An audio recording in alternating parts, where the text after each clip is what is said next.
Well, as has been clear from his first day as president, even as a candidate, President Trump is a president. He wants to be a president of peace. His goal in this entire process has been to bring about an end to this war. It's a terrible war, a costly war, a bloody war. And his number one interest is ending this war once and for all. Today, we made an offer that the Ukrainians have accepted, which is to enter into a ceasefire and into immediate negotiations to end this conflict in a way that's enduring and sustainable and accounts for their interests, their security, their ability to prosper as a nation.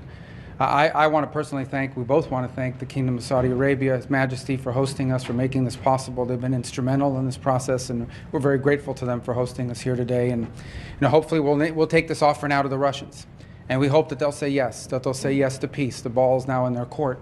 And, but again, the President's objective here is, number one, above everything else, he wants the war to end. And I think today Ukraine has taken a concrete step in that regard. We hope the Russians will reciprocate. Well, just to add to the Secretary's comments, the Ukrainian delegation today made something very clear, that they share President Trump's vision for peace. They share his determination to end the fighting, to end the killing, to end the tragic kind of meat grinder of people and national treasure that's happening on the front in Ukraine. Number one. Number two, they made concrete steps and concrete proposals, not only accepting our proposal for a full ceasefire, which you can see the details of which are in our joint statement that we released together. But we also got into substantive details on how this war is going to permanently end, what type of guarantees they're going to have for their long-term security and prosperity, but also really looking at what it's going to take to finally end this, the horrific fighting. The other piece that I just want to make very clear is President Trump started this diplomatic effort in the Oval Office, talking to both leaders, both President Putin and President Zelensky back to back. And now that shuttle diplomacy continues. We have a named delegation in terms of next steps from the Russian side. We have a named delegation in terms of next steps from the Ukrainian side. I will talk to my Russian counterpart in the coming days. Secretary Rubio will be with G7 foreign ministers in the next couple of days. We have the NATO Secretary General in the White House on Thursday, and we'll take the process forward from there. So, as a result of that, and I think as a result of this positive step forward, the President has decided to lift the pause on aid and on our security assistance to Ukraine going forward. And that's effective immediately. All right, your colleagues have chosen 3 questioners. Let's start with Alex Marquardt of CNN. Thank you. Several questions on the ceasefire. We understood that coming into this was a Ukrainian proposal for a partial ceasefire. How did this become an American proposal for an immediate 30-day ceasefire? And to be clear, you're talking about a complete ceasefire across the front line, not just the aerial and maritime ceasefire that the Ukrainians proposed. And then finally, how do you expect to take this to the Russians? Is it Mr. Witkoff, who we understand is heading to Moscow later this week? Will he deliver that to Putin? Will it be President Trump to President Putin? Will it be you and your counterparts? How will that actually happen and when? Well, on the first point, your question is yes. That's the offer. The offer is to stop the shooting. The goal here is the only way out to end this war is to negotiate out of it. There's no military solution to this war. The solution to this war and the way to end it and to achieve the President's objective of peace is to negotiate. But before you can negotiate, you have to stop shooting at each other. And that's what the President has wanted to see, and that's the commitment we got today from the Ukrainian side, their willingness to do that. Obviously now that'll be delivered to the Russians. It'll be delivered to them directly through multiple channels, meaning not only will they obviously see it, but it'll be communicated to them through our diplomatic channels, through conversations and other methods, but they'll obviously be well aware. And our hope is that the Russians will say yes, that they will also agree. So the shooting will stop, the killing will stop, the dying will stop, and the talks can begin about how to end this war permanently in a way that's acceptable and enduring for both sides. Look, there's been all kinds of discussions in terms of different types of ceasefires. You know, there was the deal in terms of grain moving years ago. There's been discussion of halting aerial attacks on each other's infrastructure. The president has made it clear, and certainly made it clear to us, that all fighting needs to stop.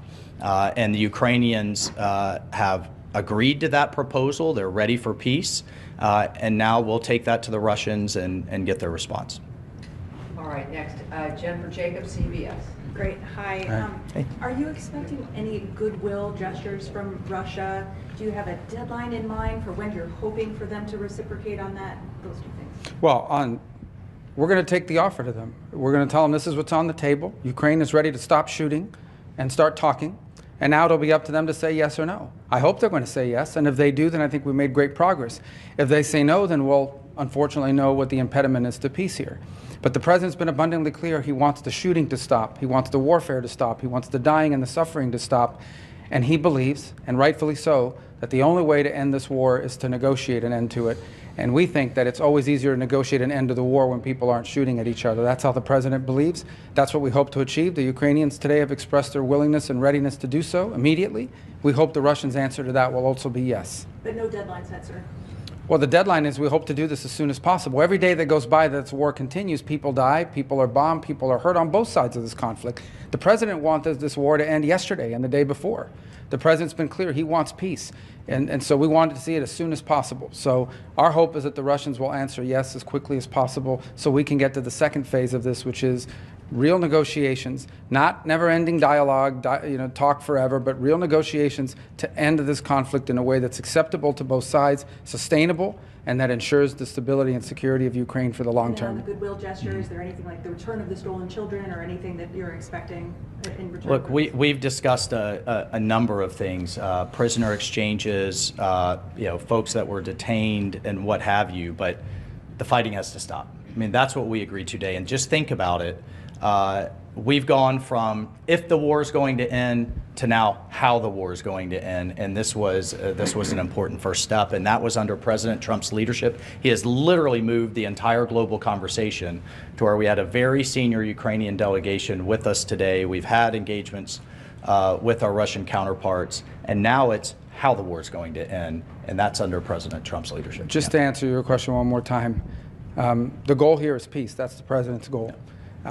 The best goodwill gesture the Russians can provide is to say yes to the offer that the Ukrainians have made to stop the shooting, to stop the fighting, and get to the table. If they do that, that's the best goodwill sign we could see.